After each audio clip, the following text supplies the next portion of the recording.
Menjawab pertanyaan tadi, Prof. Kalau nanti sudah dilantik, meskipun kita ini masih menunggu hasil resmi dari KPU ya, masih terus dilakukan perhitungan suara. Kalau nanti sudah dinyatakan sah dan resmi menjadi Presiden Prabowo Gibran, Prof, kira-kira dapat posisi sebagai apa, Prof? Saya sampai hari ini nggak tahu apa-apa. Banyak sih wacana-wacana dan diskusi-diskusi di luar maupun di dalam, tapi saya sendiri nggak pernah terlibat dalam pembicaraan tentang masalah ini secara spesifik, baik dengan Pak Prabowo maupun dengan Pak Gibran sendiri. Jadi saya kadang-kadang malah berolok-olok ya. Dulu saya ingat 5 tahun yang lalu ketika saya menjadi lawyernya Pak Jokowi ya, pada waktu itu ada acara salah satu TV dan ada dialog antara saya dengan beberapa orang, termasuk Pak Andre Rosiade pada waktu itu kan dari Pak Prabowo ya. Saya bilang begini, politik ini kadang-kadang susah diduga, politik ini kadang-kadang kejam, politik ini kadang-kadang tidak mengenal balas budi. Ya bisa terjadi, saya bilang lawan-lawan dirangkul, ya kawan-kawan ditinggalkan. Itu bisa terjadi dalam politik ini. Jadi saya bilang hari ini saya membela Pak Jokowi habis-habisan di Mahkamah Konstitusi, tapi jangan-jangan nanti yang menikmati Pak Andre Rosiade dan teman-temannya. Nah sekarang Prof membela. Dan itu menjadi kenyataan. Jadi saya tidak tahu, tapi saya pikir sudahlah, saya berbuat sesuatu yang mudah-mudahan ada manfaatnya bagi kepentingan bangsa dan negara ini. Kita lihatlah perkembangan akan seperti apa, dan ke depan ini saya kira memang mesti ada kombinasi kabinet yang akan datang itu. Pertama kombinasi antara orang partai dengan orang non partai, terutama orang profesional, dan yang kedua adalah antar generasi. Kalau saya kan sudah termasuk generasi tua sekarang. Tapi saya ingat 5 tahun yang lalu tuh saya pernah melihat Prof pada saat itu saya tengah menunggu Pak Jokowi di luar di Istana Bogor. Prof pada saat itu hadir di sana, kita wartawan menunggu di luar. Kita berpikir bahwa pada saat itu kayaknya Prof nih mau jadi Menkumham pada saat itu.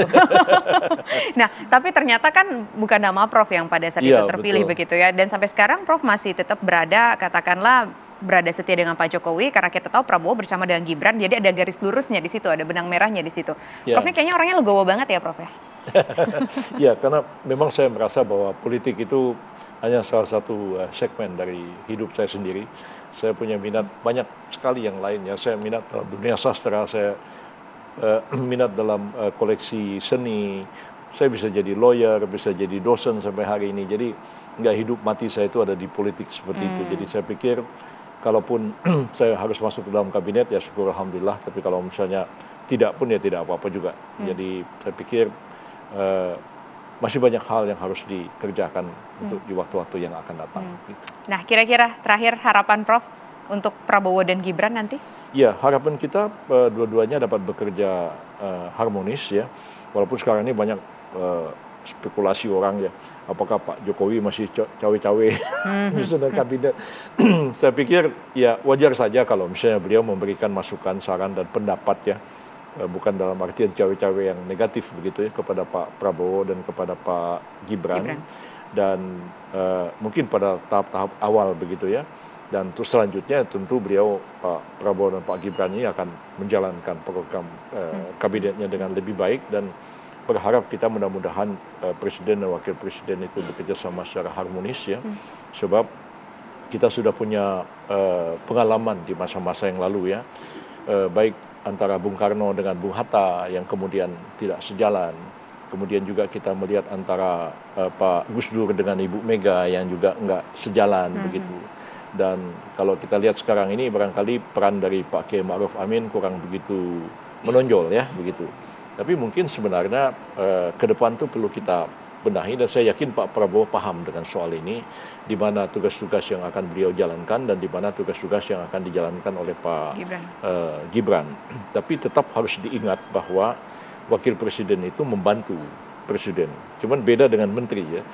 Undang-undang kita bilang Presiden dibantu oleh satu orang Wakil Presiden, Presiden dibantu oleh Menteri-Menteri negara.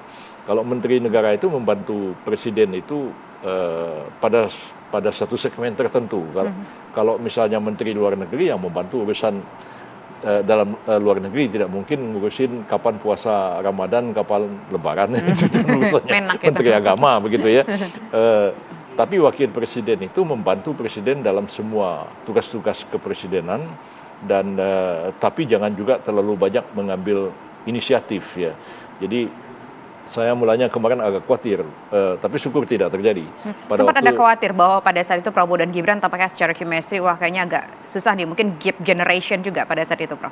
Kalau gap generation sih mungkin tidak terlalu banyak masalah ya.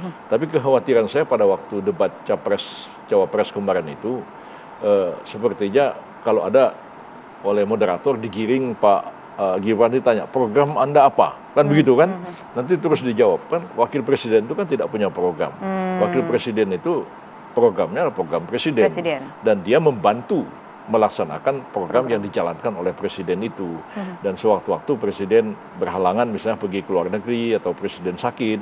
Dan itu kan biasanya ada keputusan presiden memberikan kepada wakil presiden untuk melaksanakan tugas sehari-hari. Dan itu membantu dalam artian umumnya seperti itu. Dan saya pikir kalau dari awal itu memang ada pembagian tugas ya antara presiden dan wakil presiden, tapi juga membantu dalam artian umum, mungkin itu baik. Kalau saya dengar sekarang Pak Kiai Ma'ruf Amin itu diberikan tugas untuk menangani ekonomi syariah, begitu ya.